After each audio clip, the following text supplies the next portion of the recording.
Calling all cars, 211 in progress.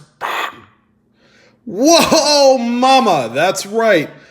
It's just downright criminal how good this most recent wheat set bag has been. And I got a whole mess of other varieties and errors to show you on this video, so stay tuned. It's just straight up highway robbery how good this bag is. I haven't had one this good in quite a while. It's a little bit euphoric and it's a little crazy. Yeah, sorry, drinking a little whiskey. No, I'm just kidding. I don't drink whiskey. I'm not a drinker. I'm a finder of incredible varieties. So let's go ahead and get started. Okay, let's start out with a little mic check. Testing, 1, 2. Actually, not that type of mic. Microscope check. And this is a 1941 large S variety. By the way, it's common as all get out. So if you did find one, it's not worth anything other than the value of the coin, which in this case, about 5 cents. All right, so moving on. So I have a couple other coins here that are not related to the Lincoln Cent Soiree. There's a 1979. I don't know why I pulled this one out. That's just a regular. I was actually going to put that in my piggy bank. And let's see. Here's a 69 D over D, as you can see. And yeah, this thing has that nasty film on the coin. It's still, by the way, in the U.S. Mint film. But yeah, let's see here. Nope. Anyways, right about... see that little thing sticking up right there? That's actually the top bar of the D. It's actually northeast of the primary D. All right, that's fun. Yep, whatever. Let's see. Well, I'm just pulling a few coins out here. Here's a 61D. I guess it's an RPM. It says so on my flip, but man, is that thing dirty.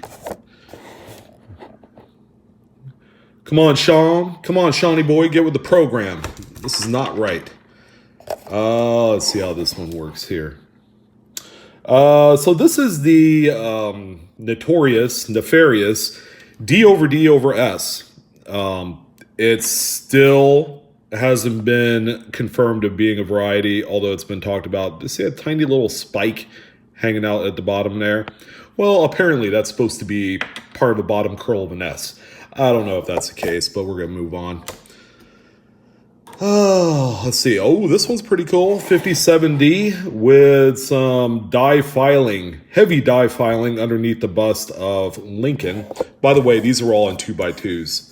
So there was probably a little bit of dust entrapped in there. There you go. Is that a little bit clearer for you? So some pretty significant die filing at the bottom of Lincoln there. 57D. Aside from that, that's all it's on that one. How about a couple oldies but goodies? Here's a 56 Nova Scotia token with a recut date. Check out the 5 and 6. Boom. How cool is that? And a few of the letters. Not quite around the clock type recutting, but yeah, it's pretty neat. The 1 and 8 are perfectly clean, but the 5 and 6, ew, that is filthy. Filthy nasty in a good way. Anyways. Hey, what's up, guys? All right. And finally, we have 18.99 over 9. Canada large cent. And yeah, there's no date on that side. Oh, Blue Ridge, yeah. What have I been smoking? I don't know. So trust me, there is another 9 under there. Maybe if I turn it like so, it's a very shallow recut of the 9. It actually shows to the bottom of the primary 9 there. There, see it? Yeah, I told you so. Through all of that white talcum powdery mess in the digits, there is actually a little sliver of a 9. So, yeah, there you go.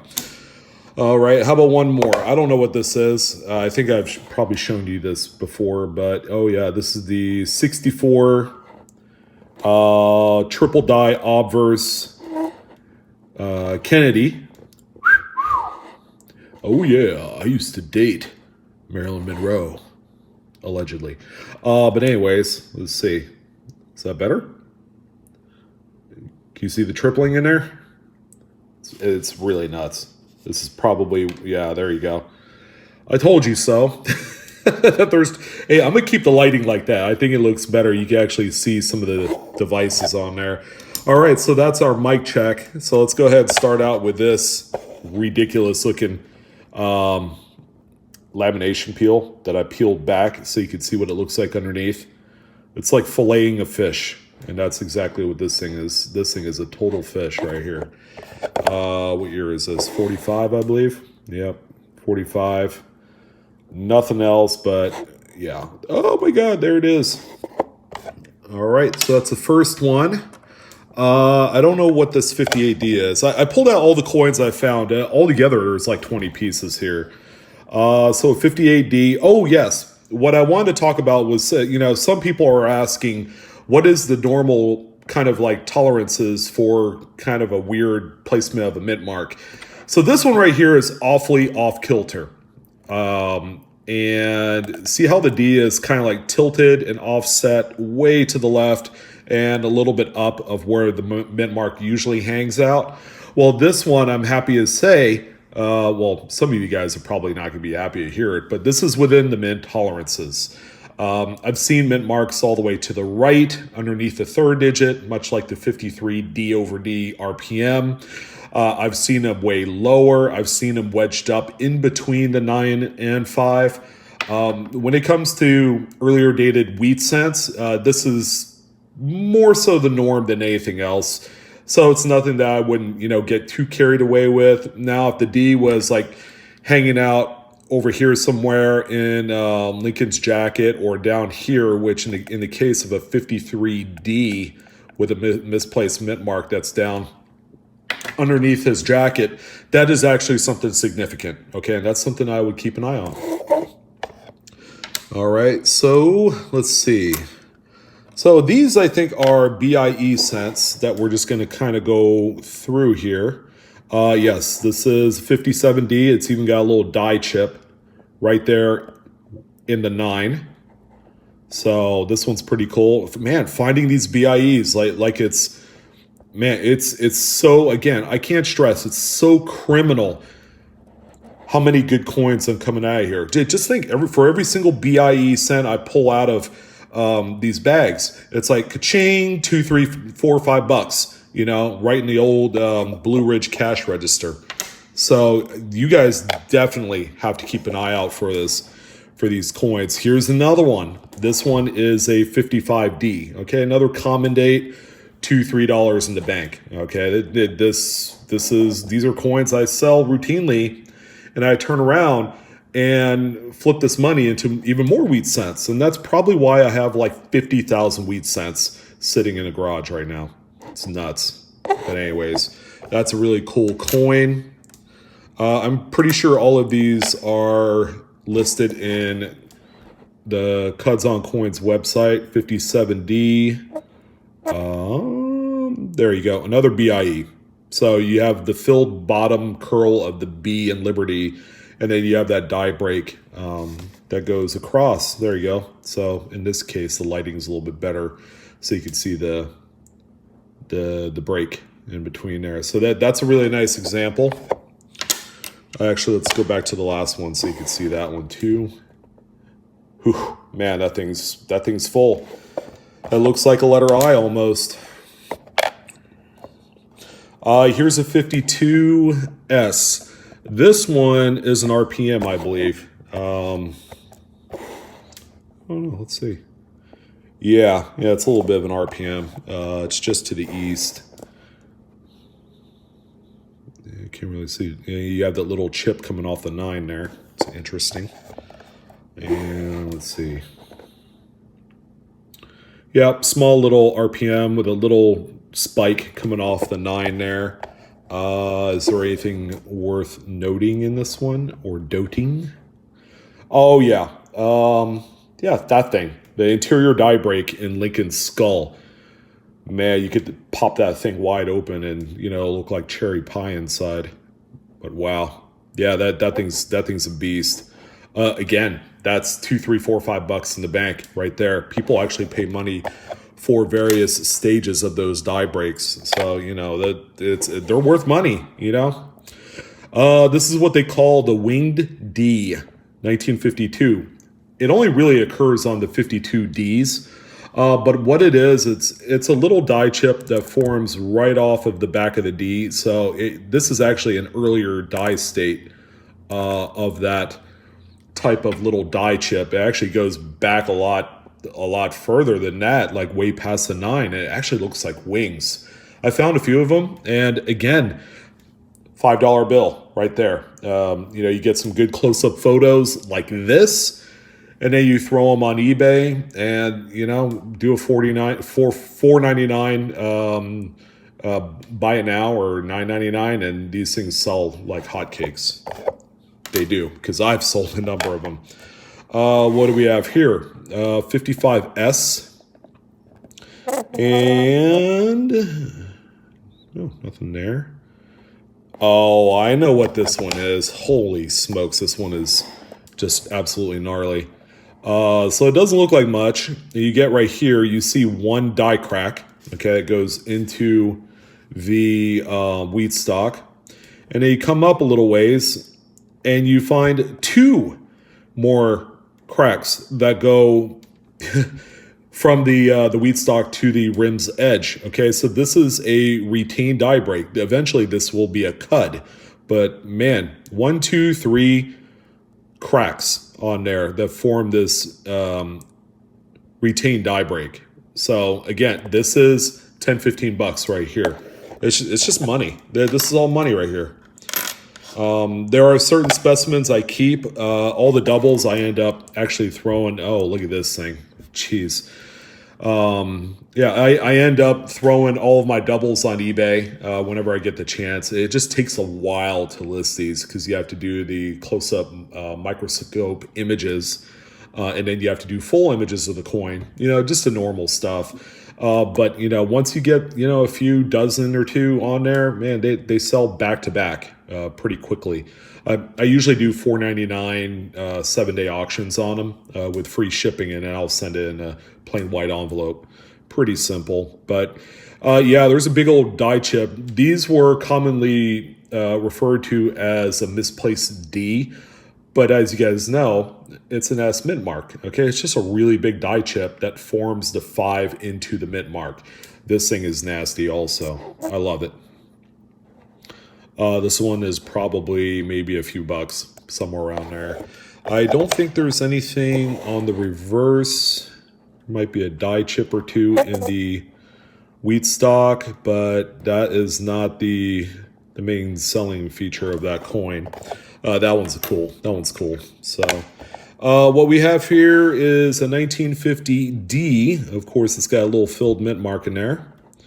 But this one's a BIE. I haven't found a 50D buy cent in quite a while. Okay, so this was a nice change for once in a while, and yeah, that one's cool too. Oh, Lincoln buddy, you got some dandruff. Little Head and Shoulders will take care of that. And let's see. So here's a 74D that I happen to look for, that I found in change. And there is a tiny little die chip attached to the T. Looks like a little parasite, to be absolutely honest with you. But that's pretty cool. I'm not even sure if it's on Cuds on Coins. I'll have to look there. But it's like a perfect circle on there. There you go. See it? Pretty neat. Pretty neat. All right, so we're over halfway through. I'm happy to say, because these videos get pretty long. 47D. Is this an RPM? Perhaps. I don't know. Let's see. I put aside coins, and I don't know what in the blue blazes they are. So, yeah. No, it's definitely not an RPM. Is there anything on the reverse? I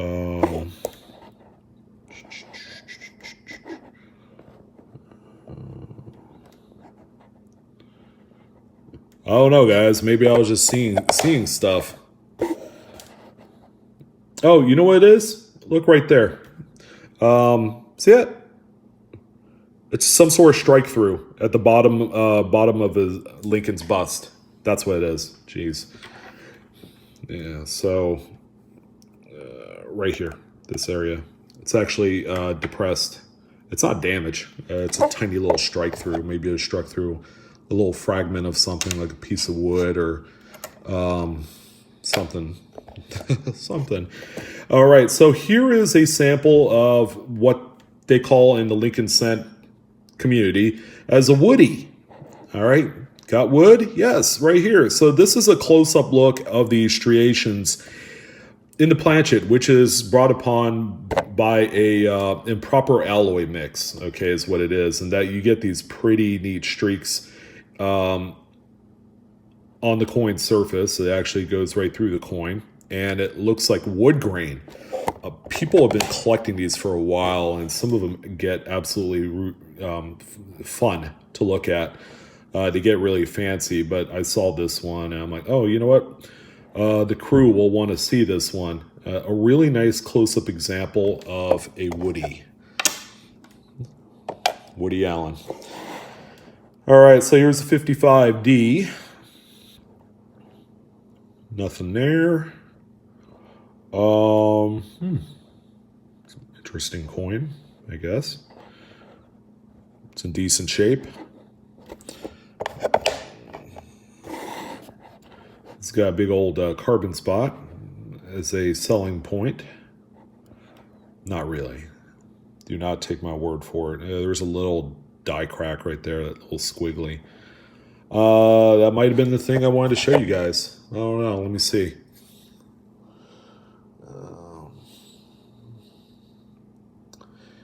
Oh, I know what this one is. This one is a little tiny die clash. You can see it under Lincoln's chin. You see the two lines going, almost touching the one. Yeah, I have a hard time imaging die clashes. There you go. See it right underneath his chin? It's so small. So small. Yeah, anyways, I'm going to move on. Okay, so this one's a tiny little strike through. I would venture to guess it might have been a lamination that just fell off, or possibly a small little wood fragment that was struck to the coin. Now, the way you could tell this is, see how clean this pit is right here. Okay, so you don't have any buildup of metal around this depression in the coin, okay, which indicates it's not some sort of scratch or damage. This one is certainly some sort of strike through. I would say it was probably a lamination that detached and fell off after the strike. It just looks so clean. All right, so I believe these are all my RPM. So we're gonna finish on repunch mint marks, and yeah. You know what? So to warn you guys, I think there was one or two coins that I showed on my last close-up video of the coins I found previously, and I think they got mixed in here. So you'll see them again. 53 D over D. This is not the main RPM 001 because this one is not underneath the 5. But I think it's 002. But this one is pretty cool.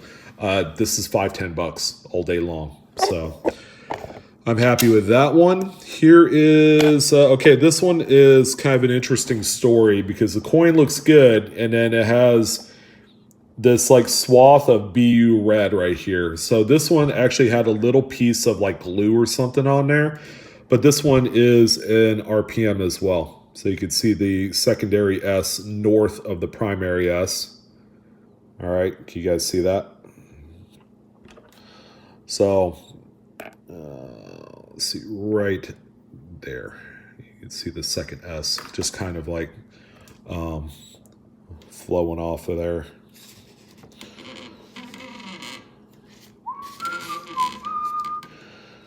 All right, so there you go. That's a nice one, enjoyable. So here's one that might be a little bit difficult to actually see. It's a 45D. Oh, there you go. You can see it. See that second D right above the primary D? You can see that extra top line. That is actually another D mint mark underneath there, and that one's pretty nice. The coin in itself is about fine as far as the grade, so it's nothing high end, but that's $5-10 right there. So here we have another RPM. It's actually the same exact RPM as the one I showed you with that glue occlusion on there. So it's S over S. Pretty neat. This one sticks out pretty good too. It's not so easy to fumble up. Of course, with a magnifier, that makes it easier. Here's a D over D with a rotation. Okay, see how thick and chunky the D is? If I could get this, oh, that looks good. So you could see the notching in the D on the top and bottom. Okay, so this is a D over D, but the D is just, it's stayed put. It just rotated a little bit. So that's where you see the two extra serifs in the letters. All right, so here's a 46D. Yeah, I did really well with the RPMs. I was more than a little surprised. So this one is actually south of the primary D. Okay, I might have to flip this one over. Oh, there you can see it. Although it's crazy. Huh. There you go. Oh, it goes out of focus every time I try and move it. Or try and do a little coverage with the... Will this help? Yeah, you can see it pretty good there. So it's south of the primary D. That one's cool. It's $5-10. Here is, yeah, this one's filthy. This is a Cherry Picker's Guide variety, 56D over D. This is unmistakable. If you're getting into variety hunting for the first time, this is a coin that most people find right off the bat, okay? They're out there. There's still quite a few of them, and, you know, they sell for pretty good money. In this condition, you're probably talking $5-10. It could be worth a lot more. The only thing is that a lot of people have this one already. So compared to the amount of actual coin collectors out there, I'd say the supply is very full on the 56D over D, but this one's really neat, okay? That's about as strong as it gets. All right, so yeah, that one, when I found that one, I'm like, yeah, jackpot, baby, jackpot. Here is a minor RPM. You can actually, I don't know if I'll be able to pick it up, but there's a little extra curl or a little extra RPM inside the top curl of the S. Yeah, it's not going to work. It's so minor, I was thinking even putting it back. But, ooh, this one's nice. Look at that. 58D over D with a secondary D south of the primary D. You can actually see the... there you go. You can actually see the secondary top bar of the D on the inside little space there of that D. But this is a nice one. That one's cool. Let's go ahead and flip it around a little bit. Ah, yes. Magnificent. I love it. I love it. Okay, and final one of the group. 25-minute long video. There you go. Do you guys see the extra S in there? Okay, the secondary top, there's a secondary S. The top serif actually has a doubled serif, so it's touching the 5. Pretty neat, huh? So, what do you say? I think that concludes the good old showcase of finds from approximately 600 cents out of the same bag that I bought about a month ago. I'm slowly starting to go through it. with the demands of the videos and the emails and social media stuff. Boy, it's been keeping me busy. But yeah, a lot of fun. When you guys, you know what, and even in the more current Lincoln sense, the memorials and stuff like that, there's a ton of stuff to find, ladies and gentlemen. So do not overlook anything. The next big discovery could be sitting in your hand. So thank you again for joining in on, this probably unnecessarily long video. Come check me out on Facebook, Instagram, and Twitter. And as always, smack the like button. That's the best way you could support your boy, Blue Ridge. And as always, appreciate your guys' time. Don't forget to share and subscribe, ladies and gentlemen. And I'll see you on the next one. Take care.